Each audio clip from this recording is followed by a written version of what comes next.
এই কাঁধে তুলে বাবা সেই বৌমা আজ আমাকে জুতো দিয়ে বাবা এই বাদিস বাবা কেউ খালি যেতে পারে না। এটা আমার জীবনের প্রাপ্য।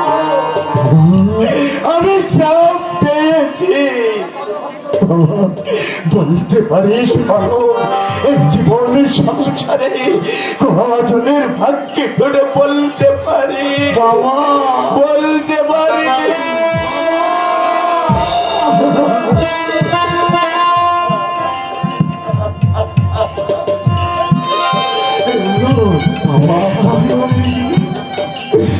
আমাদের কি হলো বাবা? এ তোমরা চাইনি বাবা, এ তোমরা চাইনি।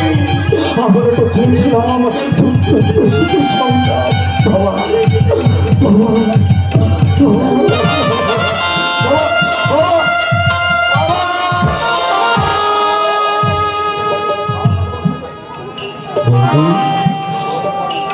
শুনলে তো বৌদি, বাবার কথাগুলো তুমি ঠিকঠাক শুনতে পেয়েছো তো নাকি আমি আবার নতুন করে তোমাকে শোনাবো?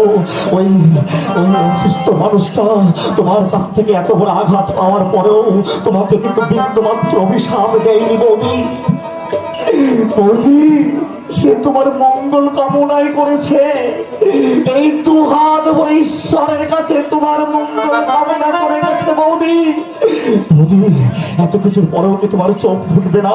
তুমি তুমি আদর্শ নারী হয়ে তোমার ওই শ্বশুরের পায়ে তোমার এই উঁচু মাথাটা লুটিয়ে পড়বে না বৌদি? বৌদি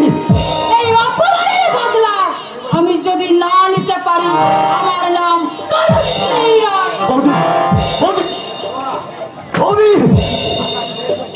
হলো না, আকাশ মেঘ মুক্ত হলো না।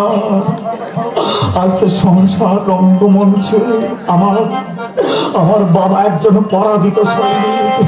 ওগো ভগবান, আমি তো তোমার কাছে এসব চাইনি। আমি তো তোমার কাছে চেয়েছিলাম আমাদের একটা ছোট্ট সংসার হবে, ছোট্ট সুখের সংসার, যেখানে থাকবো আমি, দাদা, বৌদি আর আমার বাবা মাকে নিয়ে সুখে শান্তিতে বসবাস করতে। তবে তবে কেন এমন হলো, কেন এমন হলো বলতে পারো ঈশ্বর? তুমি বলতে পারো কোন অপরাধে আমার জীবন আকাশ থেকে সুখের তারাগুলো একটা একটা করে খসে পড়লো? আমি এই সংসারে একটা কাগজের ফুল হয়ে এসেছিলাম, যে কাগজের ফুলের কোনো রূপ নেই, রস নেই, গন্ধ নেই। আমার স্রোতের জোয়ারের টানে ওই সাগরে নিমজ্জিত হলাম। কাগজের ফুল আমি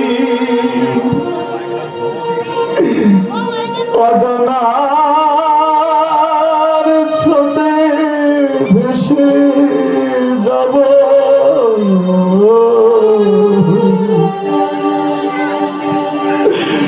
ফিরব না এ জীবনে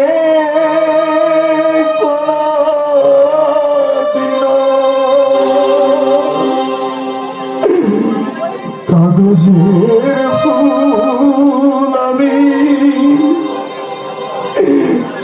অজানার স্রোতে ভেসে যাব। ফিরব না এ জীবনে কোনো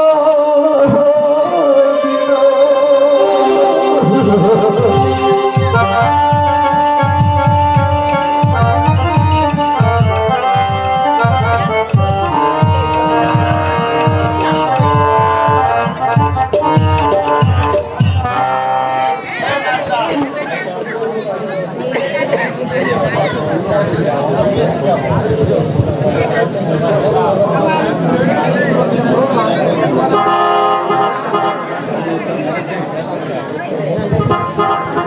সম্মানিত সুধী, সিঁদুর দিয়ে কিনলাম বাবার